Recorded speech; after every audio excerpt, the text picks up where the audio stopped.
पशुपालन रोजगार का सबसे बड़ा साधन। डॉक्टर अनिल शर्मा आज दिनांक 20 मार्च 2026 को जसपुर विकासखंड बांदा जिले में पशुपालन विभाग द्वारा एक दिवसीय पशुपालक प्रशिक्षण कार्यक्रम आयोजित किया गया, जिसमें क्षेत्र के विभिन्न गांव के पशुपालकों ने प्रतिभाग किया।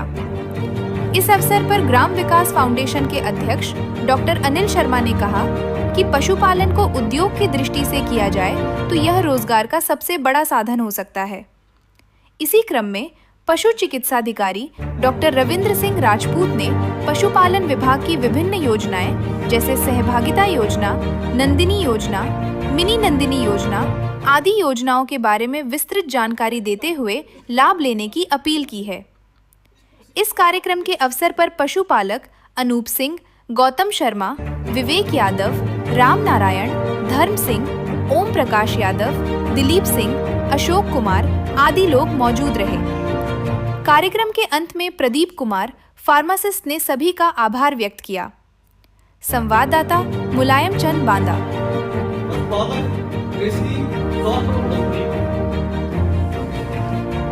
आप सभी को पता है कि नौकरी मिलना बड़ा दुर्लभ है और वस्तुतः देखा जाए तो नौकरी करना भी नहीं चाहिए।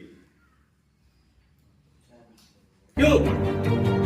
क्योंकि आज आप देख रहे हैं कि जितने भी आर्थिक रूप से सक्षम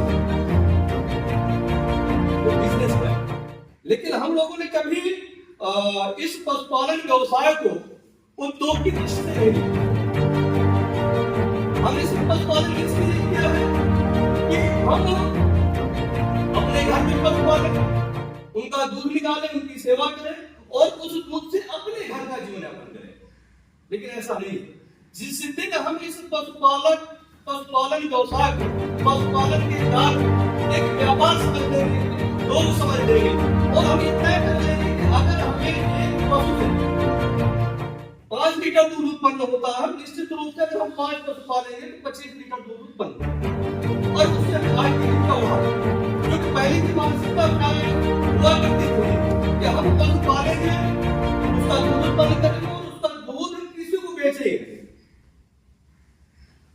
और जब तक हम अपनी सोच नहीं बदलेंगे, जब तक हम थिंकिंग नहीं बदलेंगे कि हमें, क्योंकि हमारा खुद क्या देख रहे हो, क्या किसी ने कपड़ा किया था, क्या किसी ने सिलेंडर मिल रहे थे तो हमको चूल्हे की रोटी बनानी पड़ेगी। लेकिन वो भी अगले दिन देख लिए। क्या जो लोग बाहर चले गए तो उन्होंने कभी सोचा था कि हमको तुम्हारा काम करके नहीं आना पड़ेगा? तो इसलिए अगर हम चाहे कि हमारा सबसे मजबूत स्तंभ कौन है? किसान है, पशुपालक है। तो इसलिए जितनी भी सरकार की भी मंशा है कि हम सबको पुनः लौट करके जीवन यापन के लिए, किसानी के लिए, समृद्धि के लिए, स्वास्थ्य के लिए पुनः गाँव को सब लौट गया। तो जो ऊपर स्तर पर सब लोग यह मान चुके हैं कि सबसे अच्छा गांव है, सबसे अच्छा है, तो हमें क्यों आज अगर देख रहे हैं कि जितने भी सरकार की तमाम विभिन्न योजनाएं संचालित हो रही है, वो चाहे उद्यान विभाग की योजनाएं हो, चाहे कृषि विभाग की योजनाएं हो, चाहे पशुपालन की योजनाएं हो, बहुत सारी स्कीमें ऐसी स्कीमें हमें इस स्कीमों का लाभ लेना चाहिए। अब अगर ये कोई सोचेगा गवर्नमेंट बहुत अच्छा पैसा दे रही है, हमें लाभ नहीं मिल रहा, लेकिन ऐसा नहीं। लाभ कोई किसी के घर से नहीं जाता, उसके लिए हमसे कर्मठता के साथ उस लक्ष्य को प्राप्त करना होगा। और जो व्यक्ति कोई लक्ष्य प्राप्त करने के लिए दिन में भी सपने देखता है तो वह निश्चित रूप से उस लक्ष्य को प्राप्त कर लेता है। ऐसी स्थिति में यदि पालक प्रशिक्षण कार्यक्रम है, अगर निश्चित रूप से हम ये ध्येय कि हम स्वयं, मेरा भाई, मेरा परिवार, मेरे घर के लोग, मेरे गांव के लोग, अगर इस क्षेत्र में उनको रोजगार की दृष्टि से आगे बढ़ाना है तो उनको प्रोत्साहित करेंगे, पशुपालन विभाग का सहयोग देंगे। इनके यहाँ भी फार्म उपलब्ध है कि किस तरह से हम पशुओं के क्षेत्र में लोन की सब्सिडी ले सकते हैं, दुग्ध उत्पादन की योजनाओं का लाभ ले सकते हैं और कुछ योजना हम बहुत सारे लाभ प्राप्त कर सकते हैं। अभी आप यहाँ देख रहे हो कि गाय पालन का व्यापार करते हैं, गाय पालन का व्यापार करते हैं, तो कभी कभी होता था क्या था कि हम दूध को निकाल करके बाजार बेचने जाते हैं। आज स्थिति क्या है कि हर विकास करने में जितने लोग हैं वो आते हैं और यहाँ से किसानों का दूध ले जाते हैं। तो इतने नहीं, आप भी बताइए, जो एक मिठाई की दुकान में क्या करता है, जितना भी किसान को बताता है सही बताया करता है, उस काम को हम क्यों नहीं कर सकते, हम क्यों नहीं बढ़ा सकते? तो निश्चित रूप से यदि हम दृढ़ संकल्पित होंगे, अपने लक्ष्य को निर्धारित करेंगे, और हाँ एक चीज और कि नौकरी और व्यापार के अंतर क्या नौकरी यानी कि नौकरी में एक व्यक्ति सिर्फ नौकरी करता है। जिस भी व्यक्ति को नौकरी मिल जाती है, वो चाहे परमानेंट वाली हो चाहे संविदा वाली हो, अगर नौकरी मिलती तो उस अकेले व्यक्ति को मिलती है। अगर किसी परिवार में एक व्यक्ति को नौकरी मिल गई तो आगे बढ़ गया।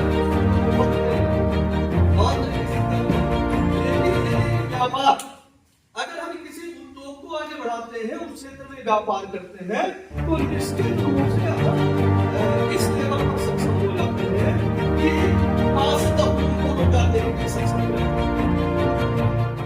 तो ऐसी स्थिति में क्योंकि हम नया देख रहे हैं कि बेरोजगारी का हालत बहुत बुरा है, और बेरोजगारी क्यों है उसका एक सीधा सा कारण ये है कि हमने आय को करने के बाद हमारी कहीं सोच नहीं, हमको ये किसी में नौकरी है, और नौकरी ऐसे नहीं, नौकरी तो उन्हीं लोगों को मिलेगी जो कहीं ना कहीं किसी न किसी व्यक्ति के साथ जुड़ करके काम करेंगे, वो चाहे सीखना है। अगर कहीं कोई व्यापार चल रहा है, कहीं काम चल रहा है, उसके साथ सीखना पड़ेगा, और जब तक सीखेंगे नहीं तब तक हम व्यापार नहीं कर सकते। तो ऐसी स्थिति में हम ये भी देखते हैं कि अभी भी पशुपालकों का प्रशिक्षण समय समय पर ध्यान चलती रहती है, कई जगह पर प्रशिक्षण कार्यक्रम चल रहे हैं। तो चलो तो हम घर से निकलने का अवसर ये है कि हमें उनके बारे में भी सीखना चाहिए कि जो लोग 100 भैंस पालन करके, गाय पालन करके अपने लोग को बढ़ा रहे हैं, उनके आगे बारे में तो हमें विभाग का सबका सहयोग लेकर के ऐसे लोगों को चिन्हित करना होगा कि ऐसे लोग कहां पर है और कैसे व्यापार कर रहे हैं। आज हम देख रहे हैं कि क्या हम